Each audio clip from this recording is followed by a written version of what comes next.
எல்லோரும் நினைத்தார்கள் தன்னுடைய அப்பனுக்கு பிறகு தான் வரலாம் என்று கனவு கண்டார். நான் சொல்லுகிறேன், பேரனுக்கு சொத்தை உரிமை கொண்டலாமே தவிர தமிழ்நாட்டை பொறுத்தவரையிலும் தமிழ்நாட்டு மக்கள் தான் முடிவு செய்வார்களே தவிர எவராலும் முடிவு செய்ய முடியாது என்பதை தமிழ்நாடு வரலாறு இன்றைக்கு படைத்திருக்கிறது என்பதை நான் இந்த நேரத்திலே தெரிவித்துக் கொள்கிறேன். ஆகிய ஆசை உங்களுக்கு இருக்கலாம் சொத்திற்கு. பேரனுக்கு அந்த சொத்தின் மீது, தாத்தாவின் சொத்தின் மீது ஆசை இருக்கலாம்.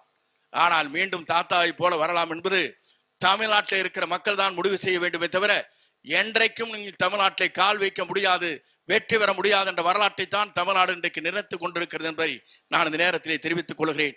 நம்முடைய தலைவர் இருக்கும் வரை, அவர் என்றைக்கு இருக்கிறாரோ அதுவரையிலும் தமிழ்நாடு அவருடைய முதலமைச்சர் அறையிலே அமர்வதை யாராலும் தடுக்க முடியாது. இதைத்தான் சொல்லுகிற போது சொன்னார்கள், புரட்சித் தலைவர் பொறுப்பேற்கிற போது 100 நாட்கள் ஓடாது என்று சொன்னார்கள். 100 நாட்கள் மட்டுமல்ல, அவருடைய ஆட்சியை பொறுத்தவரையிலும் அவர் உயிருள்ளவரை தமிழ்நாட்டின் நிரந்தர முதலமைச்சர் என்ற வரலாற்றை படைத்தார். அதே போலதான் புரட்சித் தலைவர் அம்மா அவரும் உயிரோடு இருக்கும் வரையும் அவர்தான் தமிழ்நாட்டின் முதலமைச்சராக பவனி வந்தார்கள்.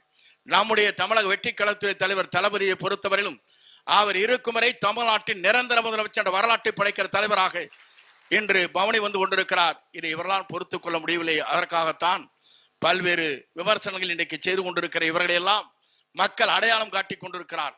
அது மட்டுமல்ல, பெண்களை இழிவுபடுத்துவது என்பது ஏற்றுக்கொள்ள முடியாத ஒன்று. ஆகவே பெண்களாக இருக்கின்ற அத்தனை பேரும் இன்றைக்கு தமிழ்நாட்டை பொறுத்தவரையிலும் 100% வாக்களித்து விட்டார் என்ற வைத்தறிச்சல் அவர்களுக்கு இருக்கிறது. அதுதான் இங்கே இருக்கிற நிலைகள். இளைஞர்களும் பெண்களும் இன்றைக்கு நம்முடைய தமிழ்நாட்டுடைய முதலமைச்சரை பொறுத்தவரையிலும் இவர்தான் தமிழ்நாட்டிற்கு தகுதியான முதலமைச்சர் என்ற முறையிலே தேர்வு செய்யப்பட்டிருக்கிறார் என்பதை நாடே அறிந்து கொண்டிருக்கிறது.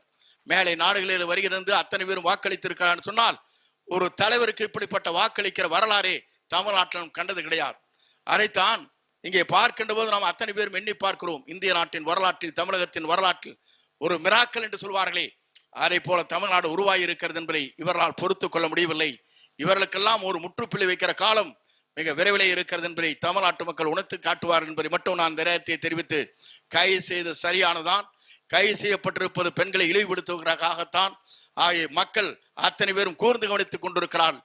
இது போன்ற தவறுகளை எவரும் செய்துவிடக் கூடாது என்பதுதான் மக்கள் உள்ளங்களிலே நிறைந்திருக்கிறது என்பதை நான் இந்த நேரத்திலே கோடிட்டு காட்டி, இங்கே வருகின்றிருக்கிற சட்டமன்ற அமைச்சர் பெருமக்கள், சட்டமன்ற உறுப்பினர்கள், இங்கே வருகின்றிருக்கிற அத்தனை பேரும் ஆற்றல் மிக்க சக்திகளாக நீங்கள் விளங்கிக் கொண்டிருக்கிறீர்கள். சட்டமன்றத்தை பற்றி இங்கே குறிப்பிடுகிற போது நீங்கள் உங்களுக்கு கவலைப்பட தேவையில்லை. எல்லோரும் அறிவாற்றல் மிக்கவர்கள், புரிந்து கொள்வீர்கள்.